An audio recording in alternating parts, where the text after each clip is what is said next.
Waspinator, salvage Inferno! Oh, Inferno blow up, Waspinator must salvage. Waspinator blow up, nobody salvage. Oh, why universe hate Waspinator?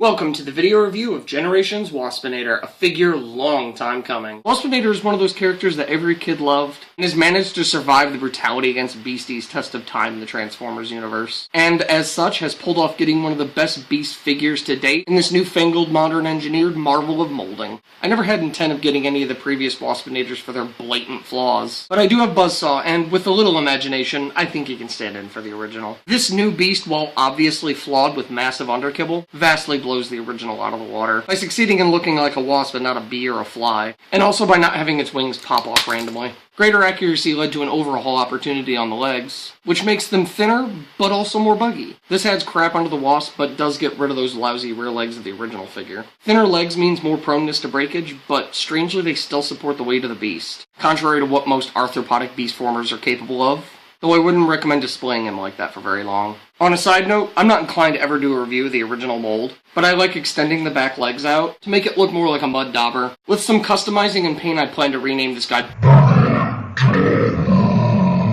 along with being in a more believable pose, and having a better formed abdomen with spiky parts and cracks everywhere on a shell-like exoskeleton. Every aesthetic of this mode just looks volumes better. These wings look amazing with this pearlescent clear plastic that has the same color shift effect as the original Dinobot. These eyes are damn near mesmerizing in design and color. This guy is quite beastly. I always imagined that a human-sized wasp would be a terrifying thing to behold, and the mold of this beast mode masterfully conveys that. A size comparison with the original beast mode and other figures shows that the size classes are definitely back to being the way they used to be, which is awesome. As good as this is, it only gets better.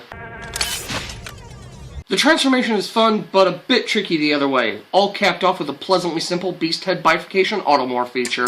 Bear in mind, all further references to Waspy's design are in consideration of his show model, unless stated otherwise. This mode is where the figure shines both visually and characteristically. I could care less about any IDW version of the character. This is everything Waspinator needed in a robot mode. It just feels so much more focused than the previous design. And barring an expensive Japanese release, or a painstakingly applied custom paint job, this thing's basically perfect. This is living proof that the universe does, in fact, not hate Waspinator. My love of Waspinator comes less from his character, although I do enjoy his contributions, but more of his physical design. I always thought Waspinator, personality aside, was quite a tough-looking bot with a solid design. Of all the in-show Beast Warriors, I found that I like the base bodies of Waspy and Pterosaur the best, and that there's a faithful representation of one of those in perfect plastic proportions adds so much to my collection. The size classes appear to be on the upswing in terms of comparison to older figures, and plastic quality as well, but I can definitely tell the difference between this guy and his older brother.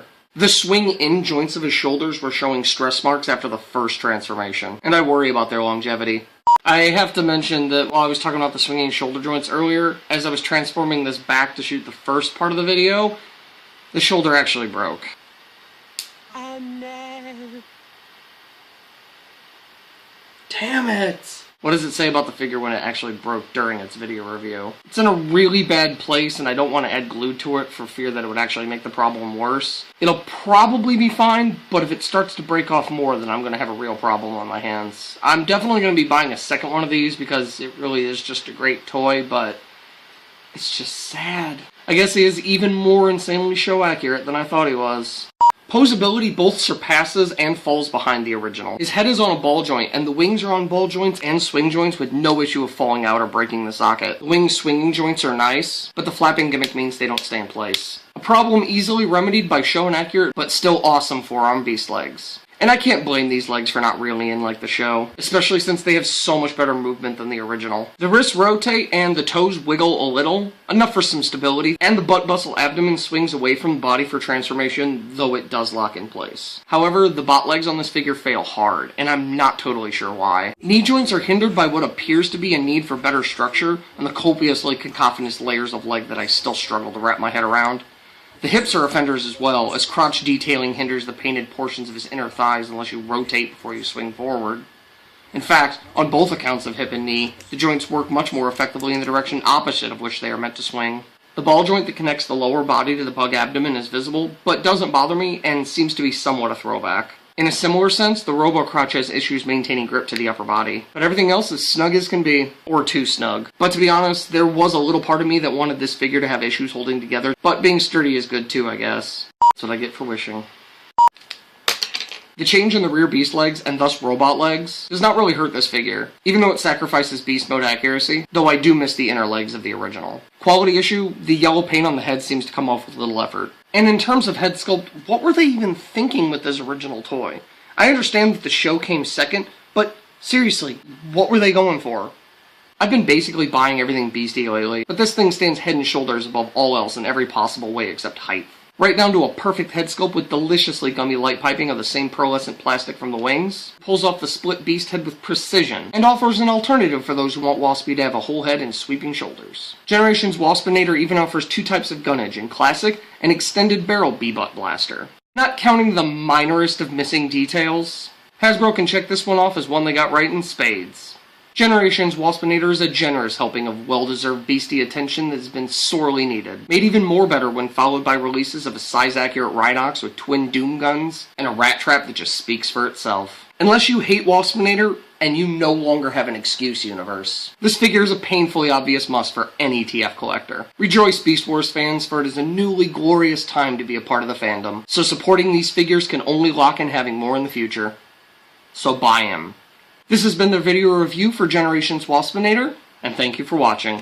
Made even more better when followed by releases of a size-accurate Rhinox with twin Doom gum, with twin Doom gum.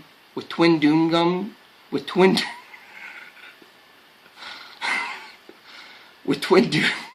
really hard to say. I never had any intent of getting any of the previous. With twin Doom gums and. With twin Doom guns. With twin Doom. Can't do it. Turtle, help me! Made even more better when followed by releases of a size-accurate Rhinox with twin Doom gums. Damn it!